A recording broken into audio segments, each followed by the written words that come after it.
I'm Shannon. And I'm Mark. And this is Dirt Sailor, the podcast. Happy Throat Punch Thursday. Well, happy Throat Punch Thursday. How are you doing on this fine day? Doing good. How you doing? Doing all right. Good. Doing all right in this neighborhood. Awesome. Holy moly, this week, over 1,000 reports of ground striking lightning. Interesting here in Fresno, California, considering we never have weather like this in June or July. And we got a full-on thunderstorm, hail, 1,000 lightning strikes, and multiple fires in the foothills. The foothills. Am I considered the foothills? Is our studio considered the foothills? No, you're sub-foothill. Yeah, we had a fire like 3 houses down from that ground striking lightning. This way? Go this way. This way. And then we had one that way, but it seemed to have put itself out because fire department didn't report to it. But I saw it with my own eyeballs. And that's good. My husband took a picture. Yeah, so that's good. It really happened. It put itself out. It'd be nice if you could have one do your weeds. Oh, my goodness. And then put itself out. Yes, but they won't allow us to burn our weeds here, so we have to ask God to burn our weeds. For us, Mother Nature and God, please burn my weeds. Yeah, and lo and behold, there was ground striking lightning. God listen. No, I'm just kidding. Speaking of God. Prayers answered. Prayers answered. Let's pray and tell us why it's so important that we put the fires out in a timely manner. Jesus. Lord, please guide us. Please guide our thoughts and please guide our words. Please help us to reach those who need to hear this today. And please watch over all of those who are putting out our fires, these 1,000+ lightning strikes that appear to have come out of nowhere. Please guide the firefighters and watch over the families that are affected. In Jesus' name we pray. Amen. Prayer life is important. It's very important. Got to have that continual conversation with God. Yes. And we should pray when we have an ask, but we should also be praying when we have a praise, a thanks. Praying is a good thing. Yes. Praying is a very good thing. Whatever your religious beliefs are, whatever your praying system is, you should always pray. Absolutely. Absolutely. So where are we going today? Well, today, one of the big topics, because unfortunately, this topic keeps making the news for good and then really not good reasons, and that is immigration. Last week, we had a Supreme Court ruling that raised kind of questions about the timing of recent executive orders of Biden. President Joe Biden decided that it was necessary to help facilitate the legalization of spouses and children of U.S. citizens, almost regardless of their past immigration histories, and why that's important. If you arrive entry without inspection, or what we termed as EWI, you were not eligible to adjust status here in the United States, and you had to go back to your home country or leave the U.S. in order to basically right your standing with the immigration laws. And we've talked about it, how you may have a bar, you may have to ask for special permission. Well, the spouses of American citizens and the children of those American citizens, so think stepchildren when you think the children, now just they get a special carve out. And what's suspect is the State Department versus Munoz is a Supreme Court decision. And the courts ruled 6-3 that the U.S. is not required to admit immigrant spouses of American citizens. And this case specifically references a spouse who was an MS-13 gang member. and the U.S. refused to allow this person to immigrate. And yet, just days before a spouse case, a spouse of a U.S. citizen case, comes out from the Supreme Court, Biden's there making an executive order that would seemingly assist in that regard. So do you think maybe they have these things all pre-planned? I think some of them can be pre-planned. I think that the whole leaker of the Supreme Court, they're talking to each other. They're talking back and forth. And while our branches should work together, there's also supposed to be a separation of these powers. So it's an inside job. It's like insider trading. So it was seemingly the White House or Biden rushed to get this executive order out just days before a decision. Now, mind you, the Supreme Court has a public docket, so they would have known that a decision is coming forth, not necessarily what it's going to be. So why not wait to see if they, in fact, said all spouses can come no matter what? Well, it seems like these things are all strictly motivated for votes. That's the way I see it. You know, simple guy, simple questions, simple answers. These politicians don't do anything except for create laws, pass laws, and then don't enforce laws during election season so they can get a populace thinking that they're really out there for them so they can get them reelected, and then they go back to status quo. They never, ever fulfill, in my opinion, any true obligation or law that's on the books. Right. We have a ton of immigration laws that are on the books. Speaking of, we've seen the current news cycle out there where all of the Biden surrogates are going on the news saying, if these Republicans would quit harming us and stopping us from passing these laws, we would have a better immigration system and it would be all fixed. It's these evil Republicans that are stopping us from being able to have a fixed immigration system. But if you listen to these same people 3 years ago, there's no problem with our immigration system. Everything's hunky-dory. It's going just as planned. Biden has his executive orders that he's gonna use, and everything's gonna go great. And then when we have a storm and to the tunes of millions of people who are illegally crossing the border, and I believe it's something like 3 times the amount of people have crossed the border under Trump or under Biden illegally, that more than what crossed under Trump. Sorry, trying to get that sentence out there. And the response to that is, well, the evil Republicans won't allow us to fix the laws. And Bad if we people. could do it. And it was, one I would like to point out, and I'm sure I'm not the first, that the laws have not changed. We have not had a major immigration overhaul in many a years. So the law that existed under Trump is the law that existed for Biden. So what is it about Trump and what is it about Biden that we saw a tripling of illegal immigration?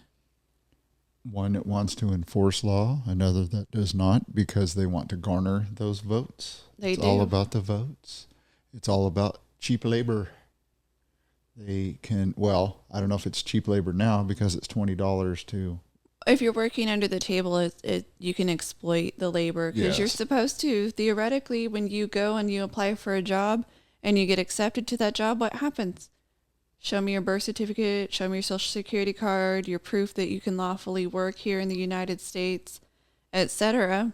So some people are either going to have a false identity, which happens. They will get a real identity, but it's not theirs. Right, just buy it on the internet. You buy it on the internet. I'll just say an individual that I personally met while I was in college, she was telling me her story.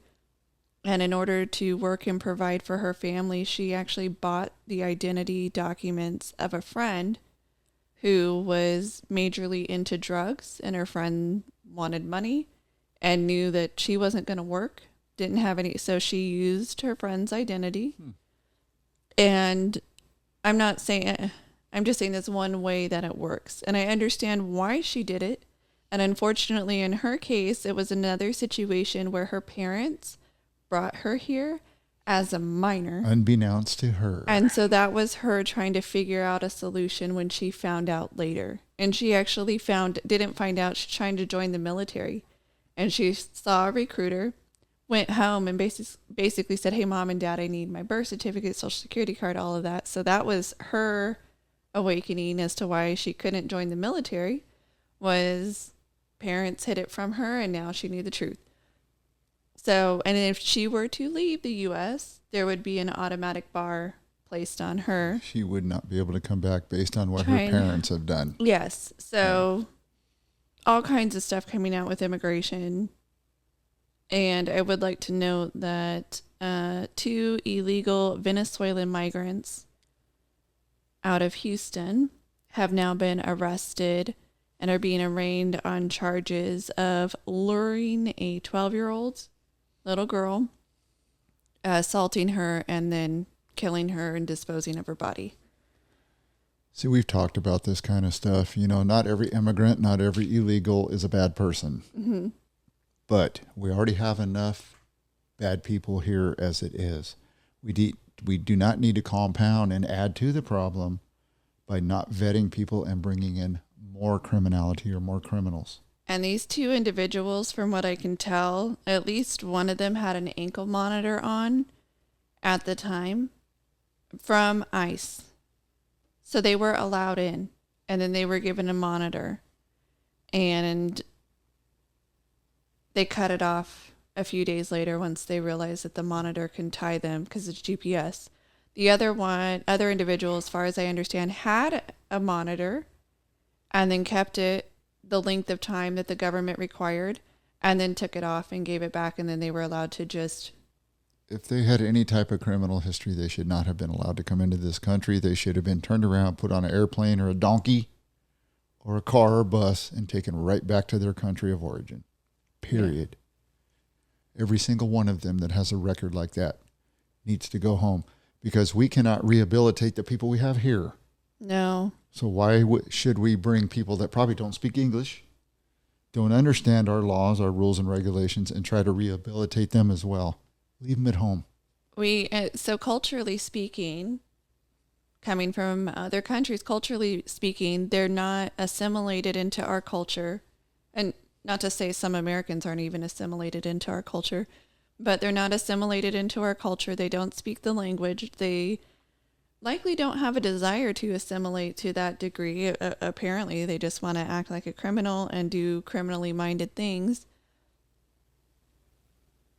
Not only is it hard to, as you know, rehabilitate our own, but culturally, if you have someone who doesn't even want to be in that culture, you're never going to rehabilitate them, because there's no rehabilitation. There's only what they know and that they aren't of. It's not rehabbing. And you're 100% correct, because you look at a lot of Muslim fathers that do not want their daughters to assimilate into American or culture. Marry into American culture. And there is actually things that the fathers do to the young ladies, which is they kill them.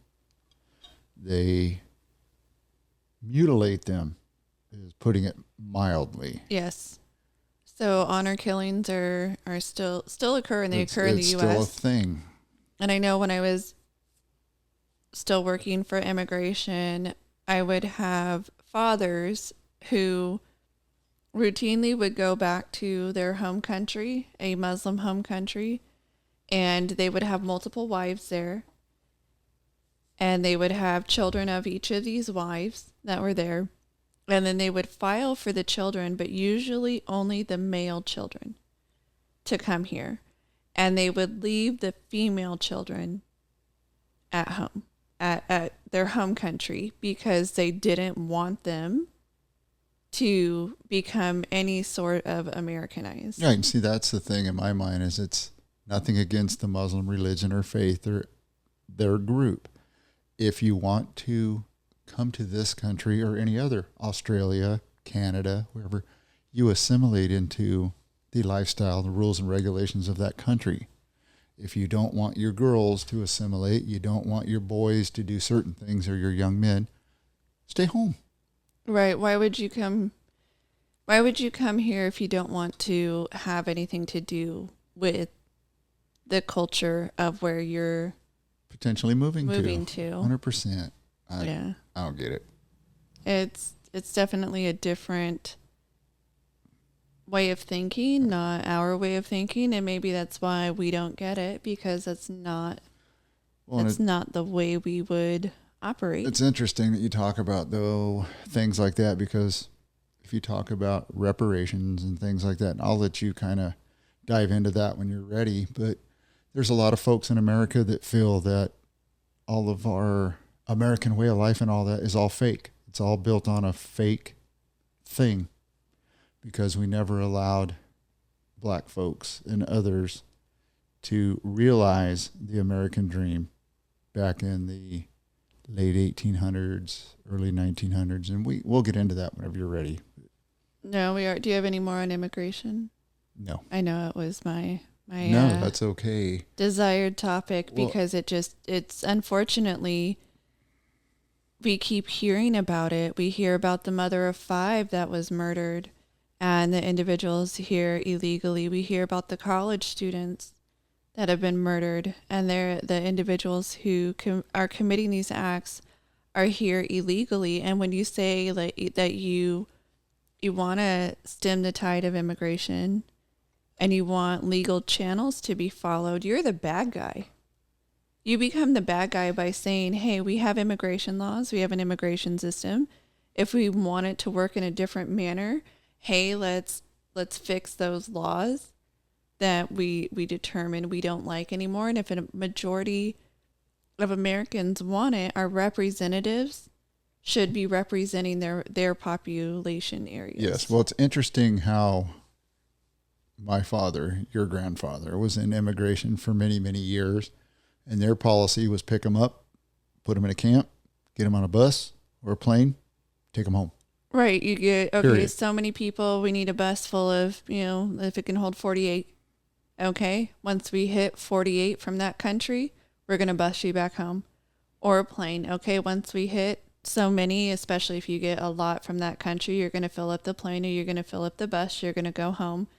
And whether you try it again, that's up to you. If you have a legitimate claim to asylum, file it. Our system right now is overloaded because of all of the illegitimate claims that are out there. And immigration for me, since you asked me if I had any more, so let's just run with it a little bit longer, is very agitating and irritated. It irritates me immensely because of all these young women and men that are being murdered by people from other countries that, in my humble opinion, have no business being here at all. Zero. And we have government officials that are allowing them to break the law. You break the law, you get arrested, you go to court, you win or lose, you lose, you go to jail. They being government officials in D.C., law after law after law, they're held accountable for nothing. No. They don't have to follow the same laws that the rest of the population has to follow. No, it's that saying, for thee and not for me. And it's time that we start voting those type of people out of office. And like you said with the immigration laws, they could have been changed eons ago. They could have been rewritten. It's a very strong lobby that does not want them changed, or during certain administrations wants them to look the other way. Otherwise, this would have already been fixed. The laws are already there to deal with these situations. They exist. Now, if you're saying, I don't like the law, then you know what? Get all of your congressional people together, put up the bill, and vote. And guess what? Change it. Yeah, some of the bills have been introduced, and others have said, no dice on this bill. And the last immigration bill that was introduced that I can recall off the top of my head having to do with Dreamers, no, they don't want to legalize everybody. So how about if there's specific laws you don't like, concentrate on them. Don't say, oh, we just don't like it at all. And so everyone who did an unlawful act, we just want to forget it and give them a pathway to citizenship. Well, that isn't taking hold. You don't have enough votes. You don't have enough votes because the people here in the United States don't want that. And who suffers during this besides all the young kids that are being killed across the country? People that are trying it legitimately. Yes. And one of the most legitimate groups that I tend to see is our Filipino friends. Yes. That are trying to come here that have been waiting for, like you've said, 10 years, 15 years, 20 years. Heck, most 90s, of them might die before they get here. Just like, going to Hawaii and people that have been trying to get homes. Some of them people end up my goodness. being Yes. in their 60s and 70s, and they finally get a phone call. Oh, you finally hit the lottery. You qualify for a home. Are you ready for a mortgage payment now that you're 70? Yeah, but your home's going to be $5,000 a month for 800 square feet. Come on down. Yes, instead of actually handing over the land, building the houses, there's not. Maybe I'm wrong. Maybe I'm not mathing this one accurately. There's on Oahu. There's what? Less than 1 million people? Yeah, right at 1 million, 1,000,001. Okay. Definitely that less. That ebbs and flows quite a bit. Definitely less than 1 million people who would qualify under Hawaiian homelands. Because you have to be over 50% Hawaiian and all kinds of rules and regulations. So why is it there isn't enough land and enough houses for them to build and give every single one of them a house? There is. It's just that the smartest people in the room that say they know how to do all this aren't the smartest people in the room, and they don't know how to do it. They don't want to because of lobbyists, because of all the money that's in it, and they just don't want to give up their lands like that, even to their own folks. Yep. And who runs those? The Hawaiian people run those programs, and they're the ones that are collecting a paycheck while giving nothing. Pretty big paychecks, too. Yes. Yes, they do. Lots of corruption there. Not just, I don't mean just like Hawaiians, else. Just like anywhere else, lots of political. Well, it's money that breeds corruption. Mm-hmm. And you get these folks into these positions to where they see nothing but dollar signs, just like our congressmen and senators that leave and become lobbyists. Same thing. Dollars to donuts. That's why my vice presidential pick for Donald Trump, Tulsi Gabbard, is not a lobbyist, nor has she ever been a lobbyist, and she will never be a lobbyist. So right now, the leaning, I believe, for betting odds is Vivek Ramaswamy. Oh, it moved because it was Scott. North Dakota and, what is his name? The guy from North Dakota, the governor from North Dakota, and then Mr. South Carolina himself. We're going to find out this week. None of them are right. Somebody else? They're going to throw he's going to throw a complete monkey wrench into it. Everybody that has been hedging their bets on this person or this person is totally off base. And I'm almost certain that it's not former Congresswoman Tulsi Gabbard, because she's been on a lot of YouTube channels with guys that fling expletives all the time. Okay. And I don't think that is something that you should be doing when you're a potential vice presidential running mate. I think that it doesn't. And there may be nothing wrong with it, but it's not very presidential or tactful. Vice presidential, but is Trump really very presidential in some of the ways that he presents? Not at all. Not at all. He slings mud, right? So, I don't think he curses though.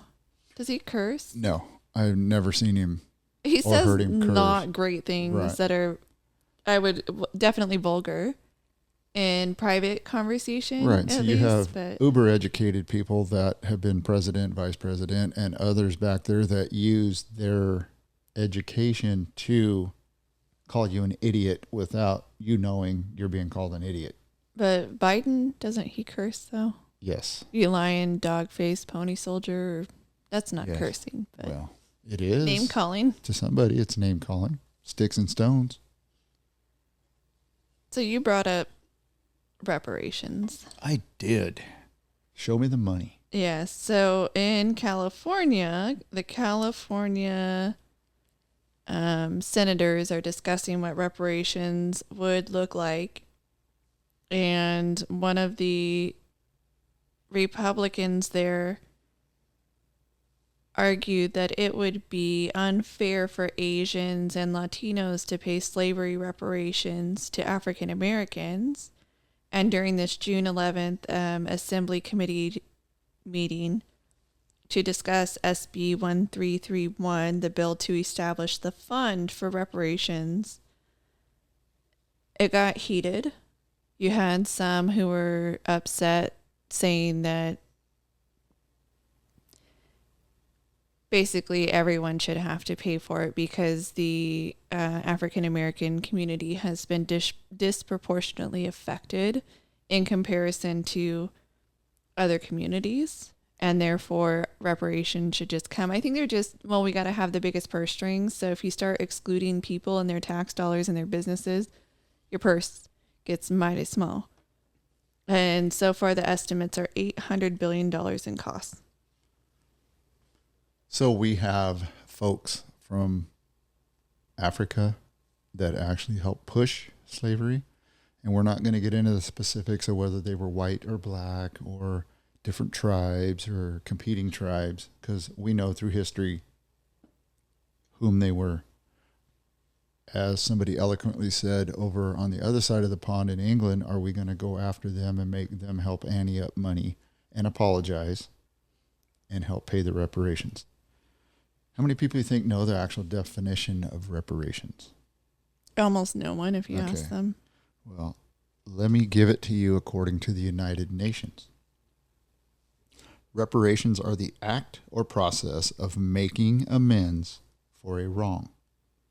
According to the UN, adequate, effective, and prompt reparation is intended to promote justice by redressing gross violations of international human rights or serious violations of international humanitarian law.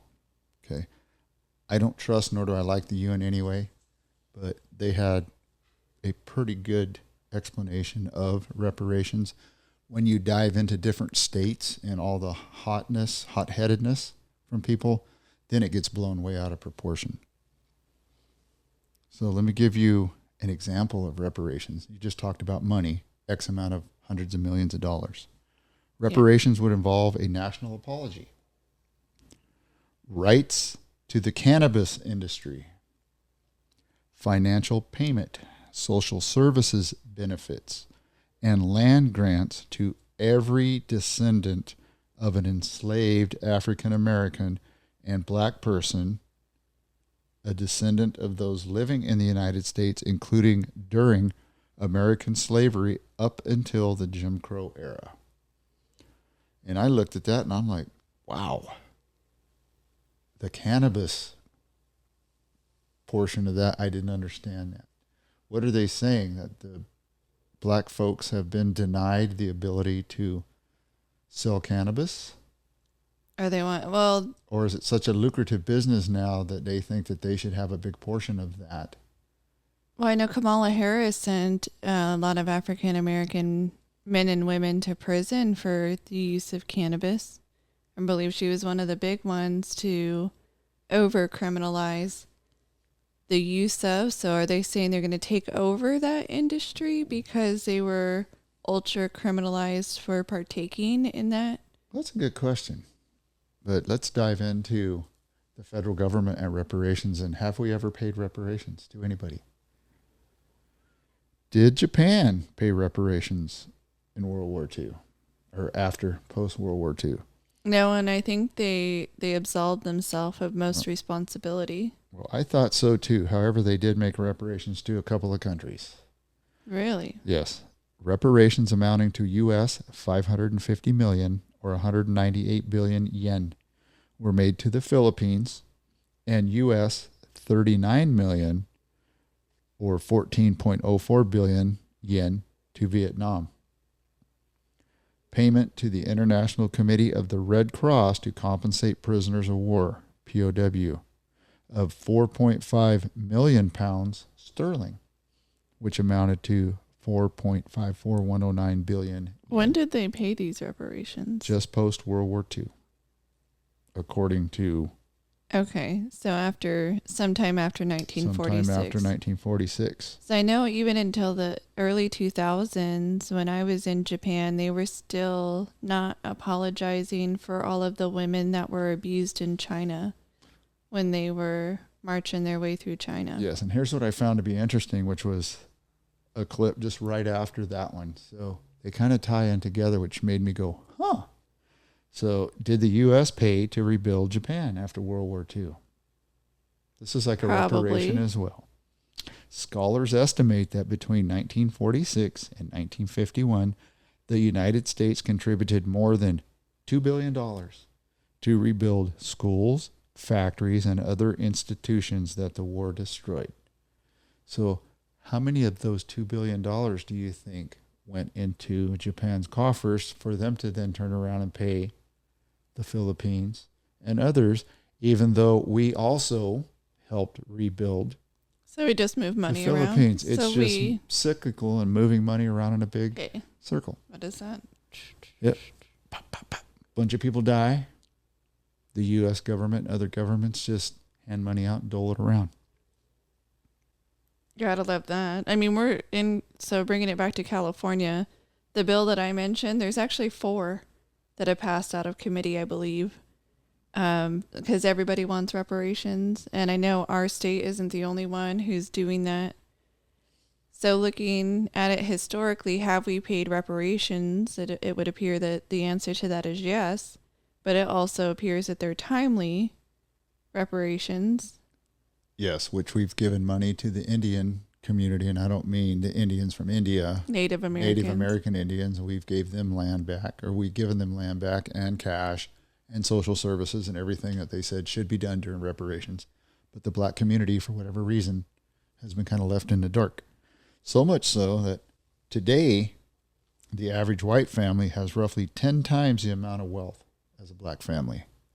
Now, you would have to go through and look at multiple sources to verify that these numbers are in fact real. So Thomas Sowell has written books on this subject, and I've read his books, and I've read the work of others, and some of that is attributable to the African American community almost being decimated with as far as having family units. And so it is one of the largest single parent communities. And because of that, when you compare those two things on, you say white families and black families, if you have a completed family unit, meaning mom, dad, children, or no children, but mom, dad, and children, you are more likely to build wealth in comparison to single parent households, especially if it's a single mom versus a single dad taking care of the children. Even though dads are below full family units, they are above single mom households in how much average income they make. And so because of the decimation of the family unit, there is great difficulty in building generational wealth. Yes. That's why I qualified that by saying you have to look at these numbers. Thomas Sowell has written some phenomenal books. Yes. And the numbers blow me away. And it's interesting that, I don't know if you'd call them statisticians or which group of mathematicians would go back and figure these numbers out and figure out the wealth from 1860 till now. And the valuation was in 1860, over $3 billion was the value assigned to the physical bodies of enslaved black Americans to be used as free labor and production. Okay. Using them to work in your field and that sort of thing. This was more money than was invested in factories in the U.S. and railroads combined. In 1861, the value placed on cotton produced by enslaved blacks was $250 million. Slavery enriched white slave owners and their descendants, and it fueled the country's economy while suppressing wealth building to the enslaved. And there's things that go along with that. And after the Jim Crow era, all that was supposed to change. And in most states it did. But it took until Martin Luther King marching and all that to finally wake people up. But now I wonder if they do the valuation with the black community that's in athletics. Because I'll just throw one name out there, LeBron James. I don't know anything about his family history and such. That's not the point I'm going to get at. The point I'm going to get at is he was athletically gifted when he was born. So he probably, his net worth and his ability to make money is probably 1,000 times more than mine. So is there a chance? Are there limits to it? Is it those that have been disproportionately negatively affected, or is it just anyone? Yeah. And are they going to tie a percentage to it? Do you have to be a certain percent tied to it? So if I say that I have, 0.0001% because of a family members, et cetera, would I be included? I shouldn't. I'm just saying, if you look at President Obama, he is actually tied to slave ownership. If you look, and then his dad was not from this country. Kenya, correct? Yes. Yeah. He was not from this country. Yeah, we had a discussion about that one time in his U.S. citizenship. But yes, that was a whole way past. Yes, that was a whole, yeah. I believe Trump is the only recent U.S. president that has no ties to slave ownership and to slavery. That every other recent president does, including President Obama. Trump is the only one not to have that tie to ownership. Kamala Harris, her family owned slaves in the islands. Yes. So I just kind of hit because she's from California. Yes. That's why I bring her up. I just hit a touch on reparations and slavery in history and the history of reparations in the United States. But let me throw a couple more tidbits of, as I call it, salsa out there for you. Reparations is a system of redress for egregious injustices. We talked about that. And this is not foreign to the United States at all. Native Americans have received land and billions of dollars for various benefits and programs for being forcibly exiled from their native lands. And this is what you and I and your significant other talked about the other night. Japanese Americans. For Japanese Americans, $1.5 billion was paid for those who were interned during World War II. Additionally, the United States, via the Marshall Plan, helped to ensure the Jews received reparations for the Holocaust, including making various investments over time. In 1952, West Germany agreed to pay 3.45 billion Deutschmarks to Holocaust survivors. Now, that begs the question, why would America have to pay Jews for something that the Germans did to them? A lot of it doesn't. Why is it the U.S. has their hand in handing out cash for being such a young country? Yes. And they seem to constantly hand out cash. You're 100% correct with that. And there's a whole sidebar history with that, with America and Germany and bringing scientists over here that were Nazis and that were responsible for the deaths of Jews and others. Maybe that's why we did reparations, because we knowingly and intentionally brought their scientific community over to the United States to further our scientific community, and we shielded them from any war crime prosecutions. And with that, Black Americans are the only group that has not received reparations for state-sanctioned racial discrimination, while slavery afforded other families the ability to accrue tremendous wealth. We must note that American slavery was brutal.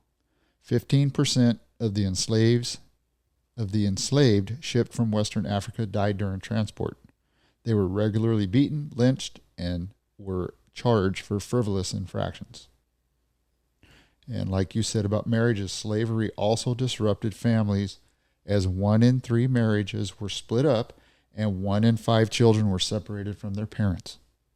The case for reparations can be made on economic, social, and moral grounds more than anything. The United States had multiple opportunities to atone for slavery, each a chance missed to make the American dream a reality, but has yet to undertake any significant action. But there was a program. General Sherman signed Field Order 15. He allocated 400,000 acres of confiscated Confederate land to go to black families. It was called 40 acres and a mule. That was to give them farmland and give them a mule to work the farmland. After President Abraham Lincoln's assassination, President Andrew Johnson reversed Field Order 15 and returned the land back to former slave owners. Instead of giving the blacks the means to support themselves, the federal government empowered former enslavers and actually paid them reparations for lost property. So there's our government that we both raised our right hand, pledged to support and defend to the end. And you dive into history, and like I said, you have to parse this, and you got to look at several locations to make sure this just isn't somebody's words. Yeah. Well, if you look at our government and our history, how many times has our government trashed its people? And then I am sure you can find in history many a time that different people should be paid reparations for what happened to them for a variety of reasons. Absolutely. The Chinese for what we did to them building the trains, the Irish for what happened to them when they came over through Ellis Island, the Italians, the German Russians, the Germans from Russia. Everybody has a case to make for reparations. Everybody. So if everybody has a case to make, does anybody have the job to pay? No. So this isn't exactly reparations. It's not reparations, but it's government giving out your money. So a $90,000 a year staffer thanked Biden for forgiving his student loans. And his boss is not only forgiving his student loans, but since he's a staffer, he's getting paid already by tax dollars. And then he just said, hey, they're paying my student loans. This is excellent news. And so there's been a lot of talk about all of this free money. So forgiving of the student loans, free money, reparations, arguably not free, but free money. Or somebody saying, what about all of those people who diligently paid off their student loans or who declined to go back to school because they knew that they couldn't afford it? Do you want to just cut them checks? So if everybody's getting cut checks, are we diluting what it's actually for? Well put, diluting, yes. That means there's no value then in the money or the education. Yes. Okay, and student loan debt, I see it as not a student taking the loan problem. I see it as predatory lending. And in collaboration with the government and institutions, the governmental institutions. Yes, they have created and caused this. So student loan debt continues to be a significant barrier to wealth creation for everybody. Okay.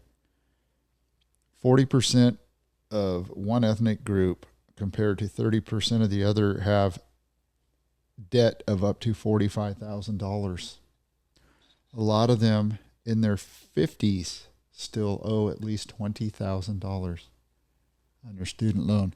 Now, is that a byproduct of them being able to take waivers continuously and not make the strokes? Because like that gentleman, if he's making $80,000 or $90,000 a year now and he took out a $50,000 loan, that loan should have been paid off. He could have paid it off, and already paid it off. That was one thing that my husband and I have discussed is we actually paid off his student loans. We buckled down, saved money, worked to diligently pay it off and pay it off early, so that way we quit paying the interest on it. I do agree that student loans can be extraordinarily predatory, but the U.S. government, thank you, Congress, the U.S. government decided to make it non-bankruptable. And because you can't file bankruptcy on it, these companies know that they can loan exorbitant amounts of money with the expectation that it will be paid back because you can't file for bankruptcy. So instead of looking at this student and saying, okay, what are you getting your degree in? How likely are you to be successful in it? Whatever they do, they're just like, yeah, sure, here's money. Here's money. Here's money. And then when you go to pay it back, you're like, oh my goodness.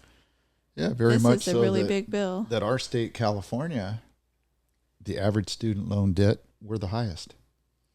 Our schools are ridiculously overpriced. About $37,671 per student on average. Hawaii's $37,489. Delaware's $37,471.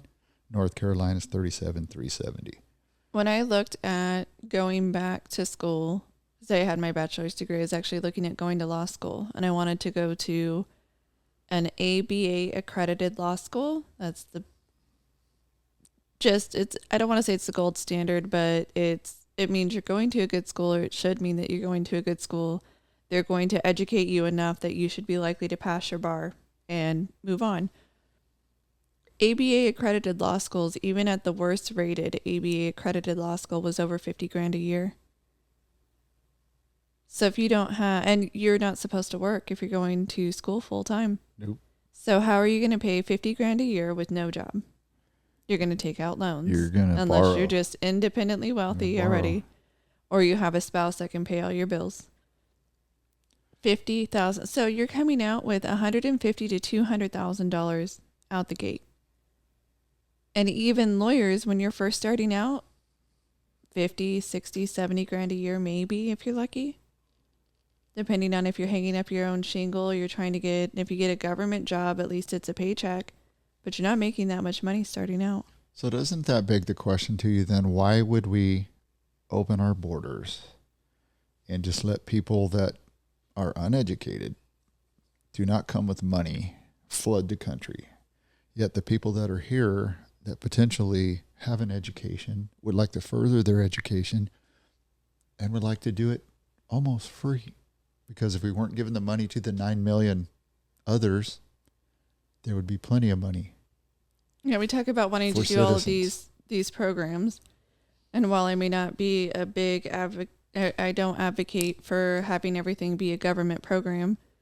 But if we quit giving billions and billions of dollars to everyone around the world, imagine what we could do on the inside of our own country with our own people. Yes, just imagine what our roads would look like if we weren't rebuilding the roads in Ukraine, or we weren't giving money to northern Iraq, to the Kurds, so they can build a high-speed rail system. Right. But we have one that we can't finish that's already 20 years in the making. Yeah, we can't finish it, and when it is finished, it's not even going to be where they said it was going to go to and from. The idea of hooking up Los Angeles to San Francisco is a pipe dream. But then when you look at the Bay Bridge and things like the high-speed rail, who dives into those and ends up getting a portion of the contracts? Our people affiliated with our congressmen and women and senators, family members, just like Nancy Pelosi's husband had the big contract for the Bay Bridge. That's not coincidence. There's no such thing as coincidence. No, they set themselves up. All of that stuff should be illegal. Just like in education, Newsom's wife gets grants, gets money for education. We spend so much money in education, and yet we can't seem to get anywhere. True that. So one of the big pieces of news, unfortunately, is another active shooter that we had in this country. And unfortunately, or fortunately, depending on which side of the argument you're on, the Supreme Court just ruled that the bump stock cannot be banned. And the way I believe Trump did it, might have done it with an executive order or rule change. That was essentially the Supreme Court said no dice on that. So now the bump stock is legal again. So it's one of those things that grew to be misused. Or Biden tried to make the bump stock illegal? No, I believe Trump did after the Las Vegas shooting. You're right. You are correct. So It was designed to help disabled people shoot guns, and it was turned into making a semi-automatic gun almost like an automatic. And so that's why it was intended to be a good device for a disabled person to help them shoot, turned into something bad.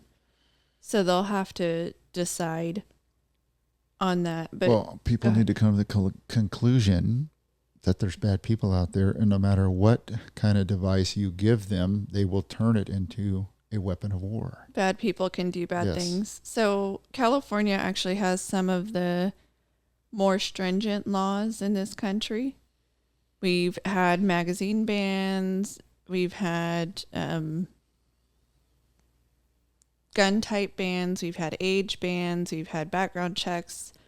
First on getting the guns, and then on even buying ammo. California has made law after law after law. So why is it that California isn't safer? Out of the FBI designated 48 shootings as active shooter incidences, which, mind you, they don't include gang-related shootings or other criminal activity-related shootings. So if it was a shootout among drug dealers, it's not going to get included. So California was the leading state in the nation for the number of active shooters. 8 out of the 48 were in California. And you're going to find that every one of them had some type of mental issue. They were on some type of psychotropic drug. And there was indicators there that there was something wrong and that they weren't just outliers. Almost 100% of the time. Yeah. And in these cases, all but one were male. Yes. And here's an interesting little stat that active shooters targeting the public spiked from 2019 to 2023 compared to prior 5-year period, the FBI report says. And I have an issue now with even believing the FBI. Why? Because we can look at the case with Mr. Trump and the classified documents, and when you walk into a situation with empty folders. Oh, so you can stage. And if you have them pre-marked, if this all is factual, and they stage them with top secret, classified, confidential. And it really wasn't. But it really wasn't. And all that stuff, according to the Trump attorneys, was locked up behind closed doors. They were in discussion with the National Archives. He was setting himself up for the library, and then they were going to give a lot of that stuff back. Right, under what can be kept and what couldn't be kept. That was a big question mark. He thought he was allowed to keep it. If he wasn't, and if they aren't, and it's not normal, why is it Vice President Pence had classified information? Why is it that Joe Biden had it from his senatorial days, his VP days? He had a bunch across the country. And instead of prosecuting him, he's a sympathetic old man who everybody's just going to give him a free pass because he's not cognitively all there. So we should look up prison systems across the nation and see how many sympathetic old men and women are in prison now for things that they have done. Well, Julian Assange, they've just given him a sweetheart plea deal for posting buckets and buckets of classified data. I know is technically electronic, not a physical bucket. That's electronic bucket. But an electronic bucket. They're going to give him time served. The time that he was essentially locked up in a foreign country. They are going to give him time served, and which tells me he still had more information, and he offered to give that to them in exchange for time served. So if you look at him, if you look at Bradley, can't remember his first name. That's who actually gave it to Julian Assange. I think served more time. Edward Snowden. He wasn't actually attempting to seek refuge apparently in Russia. That was his pass-through country. But when he landed in Russia, they canceled his passport and he couldn't travel anymore. It's because they felt he has lots of information still to give them. So I'm sure the KGB has been interviewing him for extensively. Months. Yes. I mean, it's been years that he's been over there now, but I'm sure that they did a real number. Yes. So because Trump isn't a sympathetic old man, he gets prosecuted. Yes. And he has the potential to what? Win the presidency back, go after, quote, the deep state, and maybe this time start exposing people a little more for what they really are. And unfortunately, it's all of them. It's both sides. It's Mitch McConnell and the old crows like that, and it's the senator from New York. They're all one and the same. Chuck E. Cheese. They're all one and the same. So here we are releasing this on Throat Punch Thursday. We're a few hours away from a presidential debate. It's slated to be the two candidates that are supposed to receive the nomination. They actually haven't received their party's nomination. They're the presumptive nominee for obvious reasons. So it'll be interesting to see what happens after the debate. There's some out there saying that Trump's trying to wiggle his way out of it or Biden's trying to wiggle his way out of it. But of course, that's all just commentary talk. Well, the word on the street is if Biden does really bad, they're going to replace him within a week. Oh, we'll see if that's true because it'll probably take 2 weeks to replace him. We'll have to see how it goes and then report back. I'm with the former medical doctor of several presidents that Biden should be drug tested. And if he's up on that stage and he's spry like a 50-year-old man, they've done something to him. So part of the claim is the reason why he's been hidden away for a week is because they are getting his sleep schedule to match what they need it to be for him to be the most awake that he's going to be. Almost Weekend at Bernie's in reverse. Yes. Yep. Well, still, in my opinion, my humble opinion. In your humble opinion? If half the country votes for him again, half the country is so ill-informed. We have someone who now we're being told that everything bad we hear and see about him is a deep fake or a cheap fake. But yet everything bad that we hear and see about Trump is legit truth. Right. And every time Trump, when he was president and before and after, whenever he said fake news, he would get blasted for it. But and now it was legitimate fake news, yeah. But now it's not fake news, but it's being called fake news. Crazy. It is crazy.